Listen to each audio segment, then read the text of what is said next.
Alright, what's going on, guys? Blood Moon Bobby here, and Apple has put out another statement basically telling people about how batteries age over time and how the company is taking steps to tell people about their iPhone batteries' health, and they're going to lower the price of replacement batteries. So I'm going to read to you the full statement from Apple.com just so I'm not missing out on anything. I'll have a link to this statement below, and I'll give you some further thoughts after I go through it. So I have the statement here on screen, and I'm going to read it to you guys now. So, we've been hearing feedback from our customers about the way we handle performance for iPhones with older batteries and how we have communicated that process. We know that some of you feel Apple has let you down. We apologize. There's been a lot of misunderstanding about this issue. Okay, so we would like to clarify and let you know about some changes we're making. First and foremost, we have never and would ever do anything to intentionally shorten the life of any Apple product or degrade the user experience to drive customer upgrades. You kind of admitted to news slowing down iPhones, so that's kind of part of it, but okay. Our goal has always been to create products that our customers love, and making iPhones last as long as possible is an important part of that. Okay, so this next section is called How Batteries Age. All rechargeable batteries are consumable components that become less effective as they chemically age and their ability to hold a charge diminishes. Time and the number of times a battery has been charged are not the only factors in this chemical aging process. Device use also affects the performance of a battery over its lifespan. For example, leaving or charging a battery in a hot environment can cause a battery to age faster. These are characteristics of battery chemistry common to lithium-ion batteries across the industry. A chemically aged battery also becomes less capable of delivering peak energy loads, especially in a low state of charge, which may result in a device unexpectedly shutting itself down in some situations, which that's inexcusable.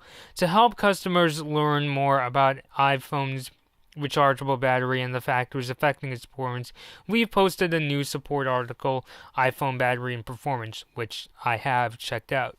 It should go without saying that we think sudden, unexpected shutdowns are unacceptable.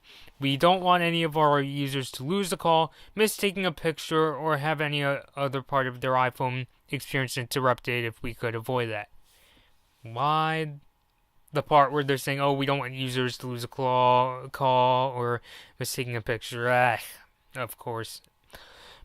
Okay, so this part, preventing unexpected shutdowns. About a year ago on iOS 10.2.1, we delivered a software update that improves power management using peak workloads to avoid unexpected shutdowns on iPhone 6, iPhone 6 Plus, iPhone 6s, iPhone 6s Plus, and iPhone SE, which, by the way, that's the iPhone I have, and that is my daily driver. With the update, iOS dynamically manages the maximum performance of some system components when needed to prevent a shutdown. While these changes may go unnoticed, I will say, on my iPhone SE, I think I see some noticeable changes. In some cases, users may experience longer launch times for apps and other reductions in performance. Customer response to iOS 10.2.1 was positive because you didn't tell us what you were really up to, as it successfully reduced the occurrence of unexpected shutdowns. We recently extended the same support for iPhone 7 and iPhone 7 Plus in iOS 11.2. Of course, when a chemically aged battery is replaced with a new one, iPhone performance returns to normal when operated in standard conditions. Recent user feedback. Over the course of this fall, we began to receive feedback from some users who were seeing slower performance in certain situations. Based on our experience, we initially thought this was due to a combination of factors: a normal temporary performance impact when upgrading the operating system as iPhone installs new software and updates apps, and minor bugs in the initial release which have since been fixed. We now believe that another contributor to these user experience in the continued chemical aging of the batteries in older iPhone 6 and iPhone 6s devices, many of which are still running on their original batteries.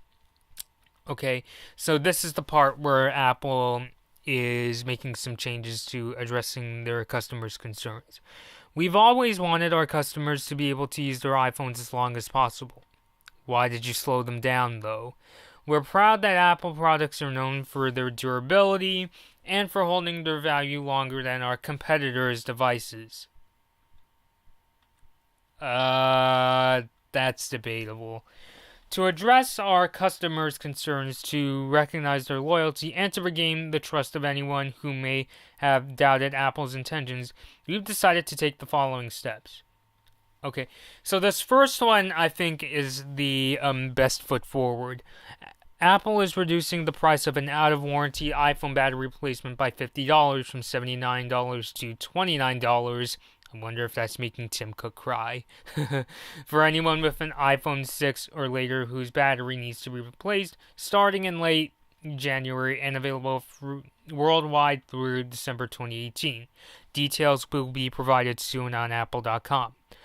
Early in 2018, we will issue an iOS software update with new features that give users more visibility into the health of their iPhone battery so they can see for themselves if its condition is affecting performance. And then, as always, our team is working on ways to make the user experience even better, including improving how we manage performance and avoid unexpected shutdowns as batteries age. At Apple, our customer trust means everything to us. We will never stop working to earn and maintain it. We are able to do the work we love only because of your faith and support, and we will never forget that or take it for granted. So, there you go. That's the full statement. If you're watching the video here on YouTube, I have had it posted on the screen. So, okay, so how do I feel about this? I do think it is, I will say I think it is at least a good first step into taking action, even though I kind of feel they should have had this kind of a statement out when Apple first, admitted that yes, we slow down iPhones starting with the iPhone 6s to, compensate for an aging battery. But like I said, the fact that I've owned iOS devices, pretty much like before I had the iPhone SE, the last iOS device I personally owned was the iPad mini, and then I had the 5th generation iPod Touch. And those two devices, I've deleted everything because, I've moved on, and they run just fine now. Obviously, if I load them with all my content now, they're going to get slowed down. But in terms of battery, they still perform just fine. Like on my iPad mini, I'm still able to get a full day of performance from that battery. Yes, it's a tablet battery, but still, I think it shows that Apple is capable of making good batteries. So there's that. The only iOS device I own that is totally kaput, like I can't even charge it anymore, is my 2nd generation iPod Touch, which, that product is now almost 10 years old, so it's kind of expected that doesn't work anymore. So, like I said, the one step that I do really like is that they're reducing the price of an out-of-warranty iPhone battery from $79 to $29. I know there's people out there that said, oh, it should be free, and yeah, I think they could have done it for free, but just the fact that they're giving a $50 discount is a really good move. Come on, knowing Apple, the company who says, a Black Friday sale means we'll charge you a $1,000 iMac for $50 less, that's a pretty good move, okay? The one thing that I'm kind of about is they're saying they're going to release an iOS update in 2018 that will give, as they put it, new features to give users more visibility into the health of their iPhone's battery, which I'm guessing that's either going to mean like in the settings app, you're going to see like a meter that tells you the age of your battery, or in the notifications pane, you're going to get some kind of meter that tells you the age of your battery. It's kind of like what if you own like a Nikon DSLR, it tells you your battery's age. So Because on one hand, yes, it's a bit more transparent, but on the other hand, I can't really shake off the feeling that it's almost like Apple's giving excuses to slow down iPhones. It's almost like, see, your battery is aging, that's why we have to slow down your iPhone. And it's really interesting. I've been hearing there's been, as far as I know, 5 lawsuits, people suing Apple for the slowing down of iPhones. I know there was that really ridiculous one where there's like a $999 billion lawsuit, which I don't even think any corporation, like whether it's the size of Apple or ExxonMobil, has that kind of money. So I think that's one case of overreaction, but it's understandable that, people are taking Apple to court. And the thing about it is that in one point of Apple's history, they did make a big deal about the performance of their batteries. If you remember back in 2009 when they released the 17-inch unibody MacBook Pro, they had commercials saying that, hey, we got this really cool battery, even though it's sealed in, it'll last for 5 years, 1,000 recharge cycles, and we'll recycle it at our stores if the battery does die. So it's really interesting how they were pretty specific, and that was in advertising. That wasn't in a PR statement. I'll play the commercial right now. This is the new 17-inch MacBook Pro.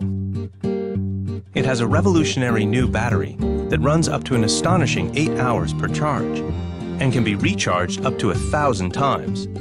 That's a typical 5-year lifespan, which is nearly 3 times longer than batteries in most notebooks and means fewer batteries in landfills.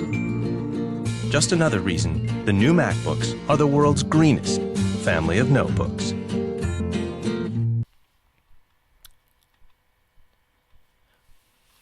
So I kind of wish, and the thing about it, even though I really like the battery replacements are going to cost $29, I wish Apple would are they going to give you a better battery? Because, it's almost like in the game console market, when things like the PSP came out, you could actually buy a bigger battery, and with that bigger battery, they would give you a new battery cover for your PSP.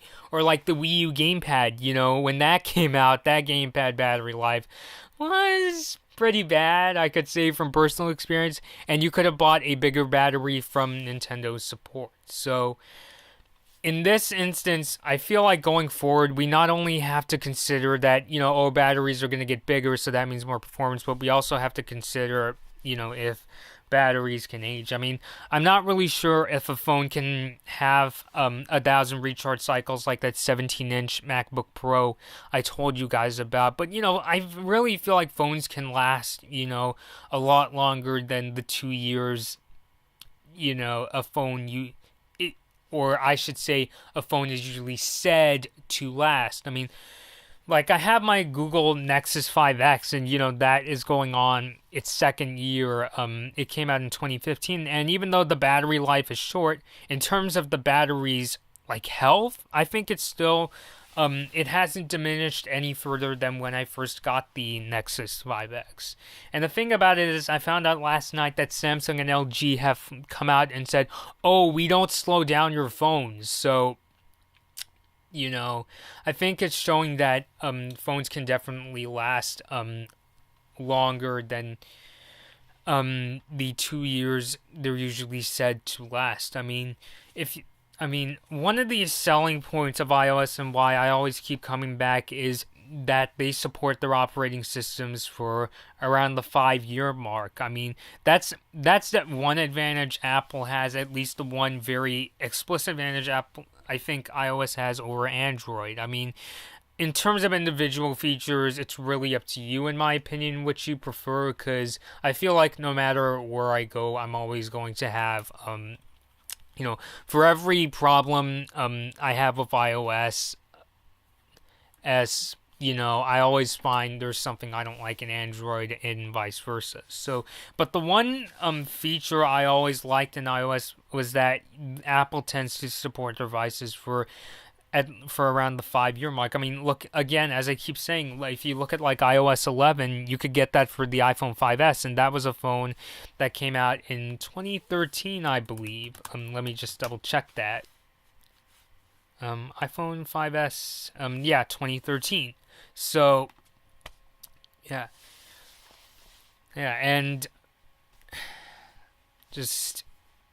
Yeah, I mean, I just really wish Apple would give, like, when they replaced iPhones, they would give a healthier battery. And maybe when, this is just an idea for Apple, they could tout that as a feature that, that Apple supports their devices for 5 years. And maybe when the iPhone 10 successor, I'm really hoping that they'll make like an iPhone 8 successor as well, that they'll make like batteries that they can tout that last for, several years, now, because like if Apple's like basically setting the benchmark, or that their batteries last for a couple years, imagine what they can do if they last for like 3 to 5 years. Well, preferably 5 years without much trouble, So, overall, this statement, I'm positive about it, at least in terms of Apple's at least taking steps to making their iPhone battery replacements cheaper. But as for that new feature coming in 2018 where they're going to let users know about the health of their iPhone batteries, I just feel like Apple's kind of making an excuse, and that, see, your battery is aging, so that's why we have to slow your iPhone down. Or they could just go back to like where it was with the 5th gen iPod Touch, where they didn't have to slow the processor down, and so the battery is able to sustain its life, So, that's how I basically feel. This has been Blood Moon Bobby, and thanks for watching. Hey guys, this has been a Blood Moon Bobby video. Please like this video or dislike it, and please subscribe to my channel. Thanks for watching.